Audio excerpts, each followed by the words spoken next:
আমাদের গ্রামের ভিতরে এত সুন্দর একটা জায়গা, তাও আবার প্রাকৃতিক পরিবেশে, আপনারা না দেখলে বুঝতেই পারবেন না জায়গাটা কত সুন্দর। তো আজকে আমাদের ভিডিওটা এই নিয়ে থাকতেছে, তো আপনারা ভিডিওটা পুরো শেষ পর্যন্ত দেখবেন। হ্যালো গাইজ, আসসালামু আলাইকুম। সবাই কেমন আছেন? আশা করি ভালো আছেন। সাইম কিন্তু আমাকে নিয়ে আসছে, কোথায় যাবে জানি না। এই যে গাড়ি নিয়ে আসছে, বললো যে কোথায় নাকি যাবে, জানি না কোথায় যাবে, দেখা যাক কই যাওয়া যায়। তো হ্যালো হে এভরিওয়ান, কি অবস্থা সবার? কেমন আছেন সবাই? আশা করি ভালো আছেন। আমরা অনেক ভালো আছি। আজ অনেকদিন পর ভিডিও নিয়ে আসলাম। অনেকদিন ঘোরাঘুরি করা হয় না, তাই জন্য আজকে আমরা বিকেলবেলা যাচ্ছিলাম ঘুরতে। তো আমাদের গ্রামের ভিতরে অনেক সুন্দর সুন্দর জায়গা আছে, সেটা আপনাদের কাছে দেখাবো। তো আমরা গিয়েছিলাম বিকেলবেলার একবার ওয়েদারটা অনেক সুন্দর ছিল। তো আমরা প্রথমে একটা জায়গায় চলে আসি, সেটা নদীর পাড়ে। তো আমাদের এখানে নদীর পাড়ের জায়গাটা অনেক সুন্দর, এখানে সবাই কিন্তু বিকালবেলা এসে বসে থাকে।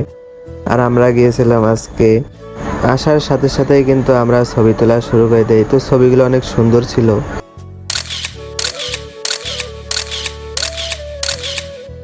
ছবি তোলা শেষে আমি আর কি একটু পোজ নিতেছিলাম, আর অন্যদিকে এক একজনের ছবি তোলার জন্য পাগলা হয়ে গেছে। সে এক এক করে ছবি তোলার জন্য পোজ দিচ্ছিল, আর আমি ভিডিওই করে যাচ্ছি, কোনো ছবি তুলতেছি না আর ভিডিও করছিলাম। এইভাবে কিভাবে একটা যে পোজ দেয় রে এইভাবে রে? এইভাবে পোজ দে, ভালো হবে ছবি।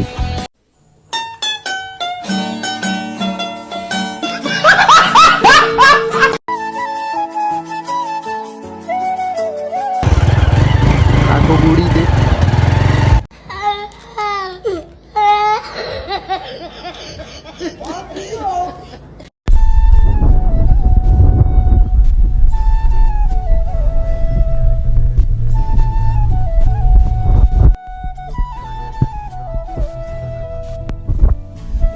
এরকম বাঁশের সাঁকো বানানো হতো, কিন্তু এগুলো এখন আর সচরাচর দেখা যায় না, কিন্তু আমাদের এলাকায় এখনো এগুলো দেখা যায়। তো এখানকার জায়গাটা অনেক সুন্দরই দেখা যায়।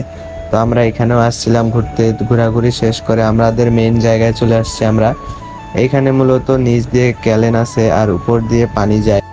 এখানে কিন্তু নিচ দিয়ে যায় ক্যালেনের পানি আর উপর দিয়ে যায় নদীর পানি। আর এখানকার জায়গাটা কিন্তু সবচেয়ে সুন্দর, আপনারাই দেখেন কত সুন্দর জায়গাটা। এখানকার পানির স্রোতের শব্দ শুনলে আপনার মনটা অনেক ফ্রেশ হয়ে যাবে। এটার নাম তো আপনাদেরকে বলা হলো না, এটার নাম আমাদের এদিকে দামাল বলে চিনে সবাই। এখানকার এই সৌন্দর্য কিন্তু সারা বছর থাকে না, শুধু যখন পানি হয় তখন এই সুন্দর দৃশ্যটা দেখা যায়। আর এখানে শুধু দূর থেকে দেখলে হবে না, আমাদের পানিতে নামতে হবে। আর এখানে পানিতে নামার সময় একটু সাবধানে নামতে হবে, কারণ এখানে অনেক বড় বড় ছিদ্র আছে, যেখানে পা ঢুকলে পা কেটেও যেতে পারে। তো এখানে নামার পর আমরা এখানে সবাই একটু পা ভিজিয়ে নিচ্ছিলাম। আর আপনারাও যদি এখানে আসতে চান আমাকে বলেন, আমি বলে দেব, কারণ এখানকার ম্যাপ কিন্তু এখনো ম্যাপে যুক্ত হয়নি, তাই জন্য আপনারা আসতে পারবেন না। আমাকে যদি বলেন তাহলে আমি এসে আপনাদেরকে বলবো কিভাবে আসতে হবে এখানে। এই সুন্দর জায়গাটা কিন্তু শুধু বন্যা যখন হয় অথবা পানি যখন বেশি থাকে তখনই শুধু হয়, তাছাড়া কিন্তু যখন পানি থাকে না এটা শুকিয়ে যায় আর এটাকে দেখা যায় না। আপনারা যতটা এই ভিডিওর মধ্যে দেখছেন তার চাইতে সামনাসামনি কিন্তু আরো অসাধারণ দেখতে। তো সবকিছুই কিন্তু ভিডিওর মাধ্যমে তুলে ধরা যায় না। আজকের বিকালবেলাটা কিন্তু আমাদের অসাধারণ কেটেছে। এখানে কিন্তু অনেকক্ষণ থাকার পরে আমরা চলে যাচ্ছিলাম, আর গাড়িটা একটু নিচে ছিল, তাই জন্য একজনকে পিছনে টানার জন্য লাগাই দিছি। ঘুরতে ঘুরতে কিন্তু সন্ধ্যা হয়ে গেছিল, তাই জন্য আমরা বাড়ির উদ্দেশ্যে রওনা দেই। আর নতুন নতুন ভিডিও পেতে আমাদের পেজটি ফলো করে দিবেন এবং ভিডিওটি কেমন লাগলো একটি কমেন্ট করবেন। আজকের ভিডিও এই পর্যন্তই ছিল। সবাই ভালো থাকবেন, সুস্থ থাকবেন। আল্লাহ হাফেজ।